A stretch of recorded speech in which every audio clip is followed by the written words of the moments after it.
The popular belief today is that retiring on Social Security alone in the United States is basically impossible. Turn on a financial news segment, read housing headlines, or listen to retirement advice panels, and the message usually sounds the same.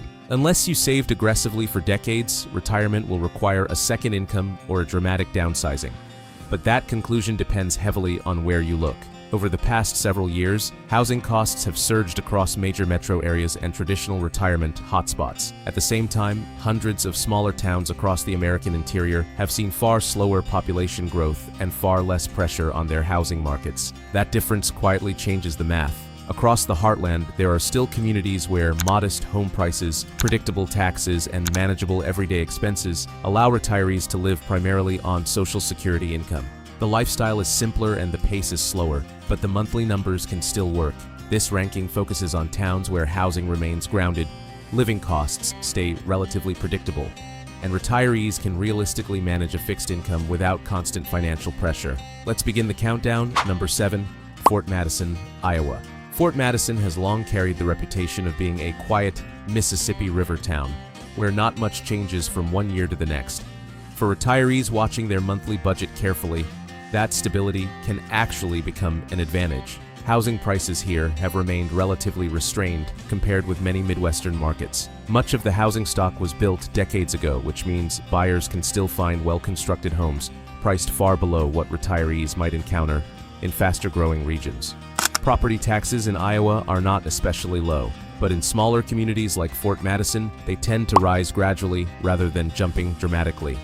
Daily life runs at an unhurried pace. Grocery prices usually track close to national averages, and utility costs tend to fluctuate mainly during colder winters, rather than throughout the year. The trade-off is economic momentum.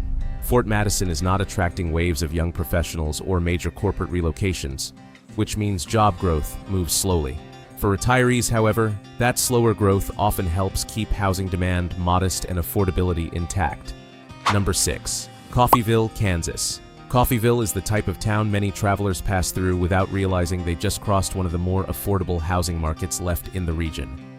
Historically tied to oil refining and manufacturing, the local economy still revolves around industry, healthcare services, and smaller employers that support the surrounding area.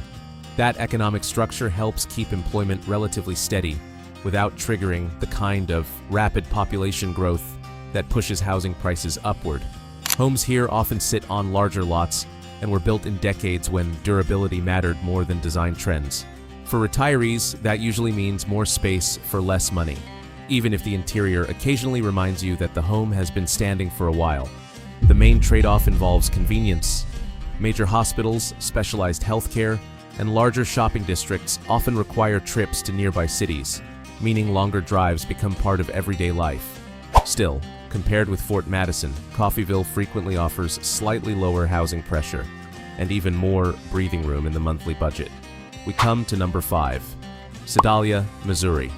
Sedalia is widely known within Missouri for hosting the state fair, but outside of that annual event, it functions as a practical regional center, serving communities across west-central Missouri. That role provides an important layer of economic stability. Healthcare facilities, manufacturing employers, and regional retail help keep the local economy active without relying on a single industry that could shift dramatically. Housing remains one of Sedalia's strongest advantages. Much of the housing stock was built decades ago, and prices have remained relatively grounded compared with rapidly growing Midwestern cities.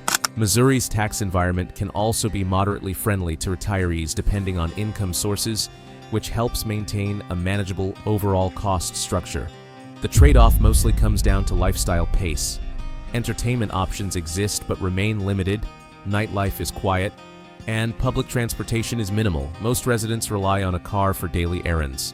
Compared with Coffeyville, however, Sedalia benefits from being slightly larger and more economically diversified, which often translates into stronger healthcare access and more stable local services. Number 4, Ponca City, Oklahoma. Ponca City carries a reputation shaped largely by its oil industry history, and that legacy still influences the community today. Energy companies helped build much of the city's infrastructure, and although the economy has diversified over time, the housing market has remained surprisingly stable compared with other parts of Oklahoma. Homes here frequently sell at prices retirees from faster-growing states would consider unusually reasonable, particularly for properties with larger yards and traditional suburban layouts. Oklahoma's tax structure tends to be manageable for retirees as well, especially compared with states experiencing heavy migration pressure. Daily living expenses remain fairly predictable, although electricity bills can climb during long summer heat, when air conditioners run nearly non-stop. The trade-off is weather. Northern Oklahoma experiences the full range of Great Plains conditions. Summers can become intense, storm seasons demand attention, and winters occasionally remind residents that Kansas is not far away. Still, compared with Sedalia, Ponca City often delivers slightly lower housing costs and a cost structure that aligns well with fixed retirement income. Move on with number 3, Hastings, Nebraska. At first glance, Hastings looks like the kind of Midwestern town many retirees imagine when thinking about quiet living. Tree-lined neighborhoods, a traditional downtown district, and a local economy supported by agriculture, healthcare, and education create a stable community atmosphere. Housing prices have remained moderate compared with many other Midwestern regional centers, allowing retirees to find modest homes that fit comfortably within fixed income budgets. However, Nebraska introduces one structural factor that requires careful planning. Property taxes across the state are often reported as among the higher rates in the Midwest. That means the long-term cost of owning a home can gradually rise even when the purchase price initially appears affordable. In simple terms, the house may be reasonably priced, but the annual tax bill deserves attention. Even with that challenge, Hastings offers solid healthcare access, dependable infrastructure, and a community environment that tends to favor long-term residents rather than constant turnover. Number 2, Paris, Texas. Many Americans assume that retiring in Texas automatically guarantees low taxes and affordable living, and for a long time, that belief was mostly accurate. But rapid migration into major Texas metro areas has pushed housing prices, insurance costs, and property taxes higher across large portions of the state in recent years. Paris, Texas, sits slightly outside that growth wave. Located in the northeastern part of the state, the town maintains a slower housing market and a cost structure that still works for retirees living on modest income. However, the idea that Texas is universally low tax deserves clarification. The state famously has no income tax, which sounds excellent until property taxes enter the conversation.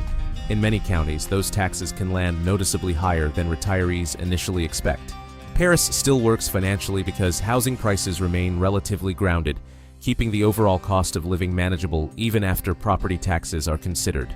The trade-off is distance. Major hospitals, international airports, and big city entertainment typically require a longer drive, with Dallas sitting a couple of hours away, and that separation helps preserve affordability. And finally, number 1, Clarksdale, Mississippi. Clarksdale is widely known as one of the historic centers of Delta blues culture, but financially it represents something that has quietly become rare in modern America. A housing market that still operates at a scale aligned with modest retirement income. Population decline across parts of the Mississippi Delta has slowed housing demand for years. That trend creates economic challenges for the region, but it also keeps home prices among the most accessible in the country. For retirees focused strictly on affordability, that dynamic can make the numbers work in ways that are increasingly difficult elsewhere. Everyday expenses often track below national averages, and Mississippi's tax structure can be manageable for retirees depending on income sources and housing choices. The trade-off is economic energy. Clarksdale is not a booming city. Job growth is limited, infrastructure improvements happen slowly, and many younger residents eventually move to larger cities. But for retirees seeking simplicity and a cost structure that still aligns with Social Security income, the financial equation becomes surprisingly clear. Which brings us back to the claim from the beginning: retiring on Social Security alone in the United States is not impossible.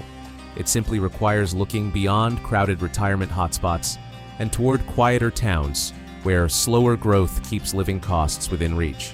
These rankings are not about perfect places. They are about understanding trade-offs and making smarter geographic decisions.